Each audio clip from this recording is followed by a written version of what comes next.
نحمده ونصلي على رسوله الكريم اما بعد فاعوذ باللہ من الشیطان الرجیم بسم اللہ الرحمن الرحیم۔ السلام علیکم ورحمۃ اللہ وبرکاتہ۔ سیدہ فاطمہ کی کنیزوں، آج میں آپ لوگوں سے جو گفتگو کرنے آئی ہوں، ہو سکتا ہے کہ میری کچھ بہنوں کو وہ بات بری لگے، لیکن ایسا کہا جاتا ہے کہ جو بات سچی ہوتی ہے وہ ہر کسی کو بری لگتی ہے، تو آپ اس کو دل پر نہ لیں بلکہ اپنی اصلاح کرنے کی کوشش کریں، کیونکہ عورتیں آج کل اپنا ماضی بھول چکی ہیں۔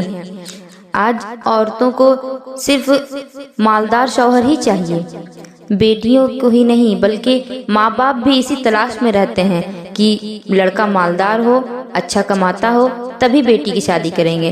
حالانکہ ہمارے آقا صلی اللہ تعالی علیہ وسلم نے فرمایا کہ جب تم نکاح کرو تو سب سے زیادہ اہمیت تم دین کو دو، جو تمہارے نزدیک دین میں سب سے زیادہ بہتر ہو اس سے تم اپنی بیٹیوں کا نکاح کیا کرو۔ اور مردوں سے کہا گیا کہ اگر تم نکاح کر رہے ہو کسی عورت سے تو اس عورت کی تم سب سے زیادہ جس چیز پر توجہ دو وہ اس کی دینداری ہے۔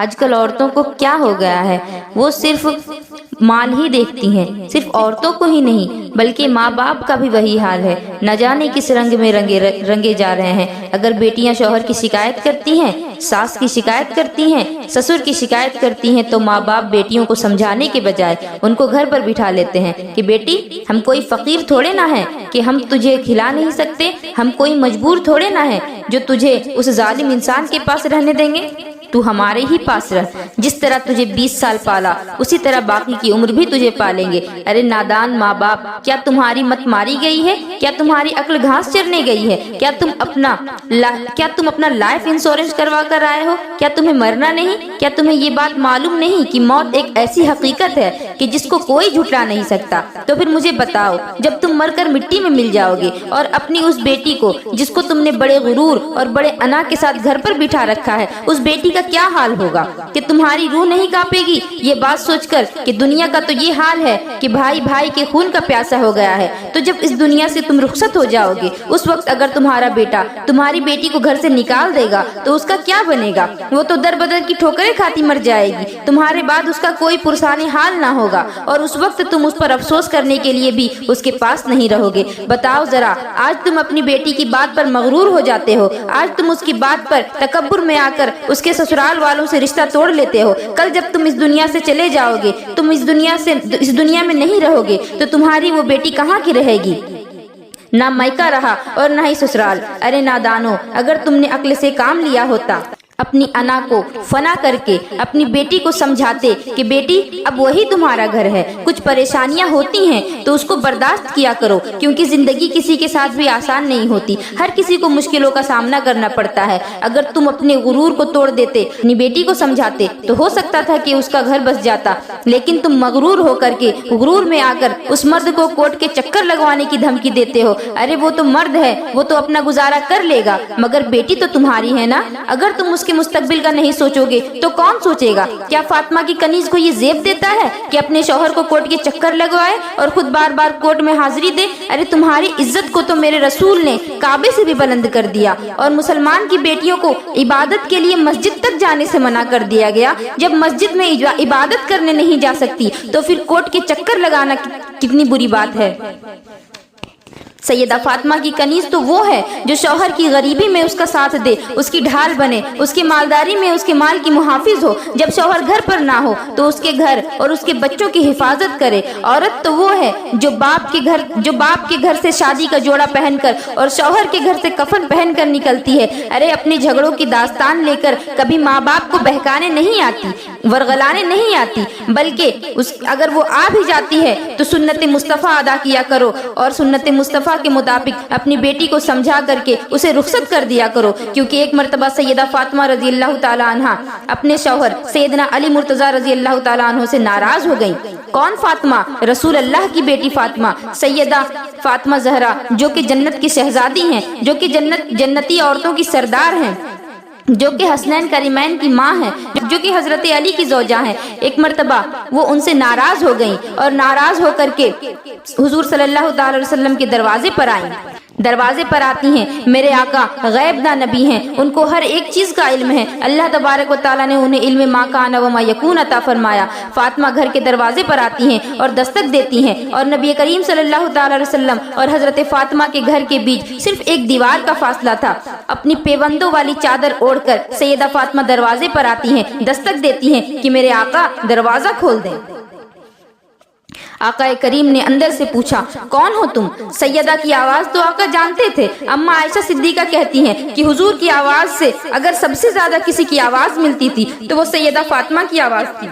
अगर हुजूर के किरदार से किसी का किरदार मिलता था तो वो सैयदा फातिमा का किरदार था। अगर हुजूर अलैहिस्सलाम की सखावत से किसी की सखावत मिलती थी वो सैयदा फातिमा की सखावत थी। अगर किसी की सीरत रसूलुल्लाह सल्लल्लाहु अलैहि वसल्लम से मिलती थी तो वो हजरत फातिमा की सीरत थी। अगर सूरत में कोई सबसे ज्यादा हुजूर सल्लल्लाहु अलैहि वसल्लम से मुशाबहत रखता था तो वो हजरत सैयदा फातिमा थी। अगर कोई बोलने चलने उठने बैठने में और हया में, किरदार में, गुफ्तार में, रफ्तार में, अंदाज में, बल्कि हर एक चीज में नबी करीम सल्लल्लाहु अलैहि वसल्लम से जो मुशाबिहत रखा करती थी वो सबसे ज्यादा हजरत फातिमा थी। वो अपने बाबा मुस्तफ़ा जान रहमत सल्लल्लाहु अलैहि वसल्लम से बड़ी मुशाबिहत रखा करती थी। आवाज आई, दरवाजा तो खोल दें। अंदर से आवाज आई कि तुम कौन हो? अल्लाहु अकबर। सैयदा फातिमा के पैरों के नीचे से जमीन निकल गई। बाबा का ऐसा लहजा कभी नहीं देखा। उन्होंने कहा कि कौन हो तुम? उसके बाद अर्ज किया, आका मैं आपकी बेटी फातिमा हूँ। अंदर से आवाज आई, कौन फातिमा? जब उन्होंने ऐसा दोबारा कहा तो सैयदा फातिमा रज़ी अल्लाह तआला अन्हा की आंखों में आंसू आ जाते हैं कि मेरे नबी का ऐसा लहजा मैंने कभी नहीं देखा। तुम कौन फातिमा हो? कहने लगी, या रसूल अल्लाह हसनैन की अम्मी फातिमा। कहा, कौन हसनैन की अम्मी? कहा, या रसूल अल्लाह आपकी बेटी फातिमा।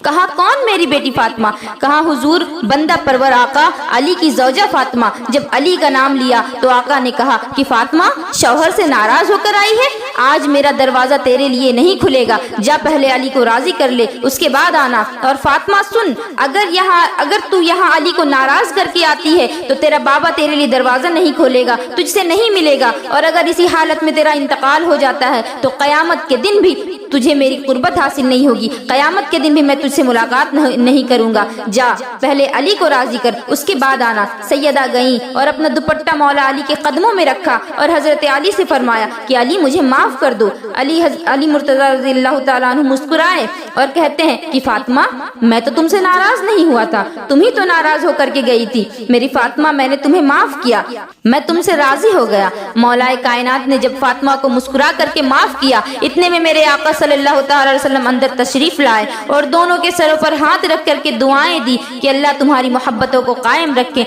तुम्हारी नस्ल में बरकत अता फरमाए। और फिर फरमाया कि जब तक शौहर नाराज रहता है अल्लाह के मासूम फरिश्ते औरत पर लानत करते रहते हैं। फातिमा कभी शौहर को नाराज न करना, वरना कयामत के दिन तू मुझसे मुलाकात नहीं कर सकेगी। जब ये बात सैयदा फातिमा के लिए कही जा सकती है तो फिर हम और आप किस मकाम पर हैं? हमारा और आपका क्या हाल होगा? आज तो बात बात पर हम अपने शौहर को नाराज कर देते हैं और हद तो ये है कि रूठ करके अपने मायके चले जाते हैं। क्या तुम्हें एहसास नहीं होता कि जिस औरत से उसका शौहर नाराज होता है तो रात भर फरिश्ते उस पर लानत करते रहते हैं? तो जितने दिनों तक शौहर नाराज रहेगा उतने दिनों तक उस औरत पर लानत की जाएगी। और माअज़ल्लाह सुम्मा माअज़ल्लाह, कुछ औरतें तो ऐसी भी हैं जो अपने शौहरों को अपना गुलाम बनाकर रखना चाहती हैं, उनको उनके माँ बाप से दूर कर देना चाहती हैं और अपने शौहर को मजबूर करती हैं कि वो मर्द अपना घर छोड़कर उसकी बीवी के घर में उसके माँ बाप के साथ रहे। मैं उन औरतों से कहना चाहूंगी कि आप ये फजूलियात छोड़ दें, इस तरह के ख्यालात अपने जहन से निकाल दें,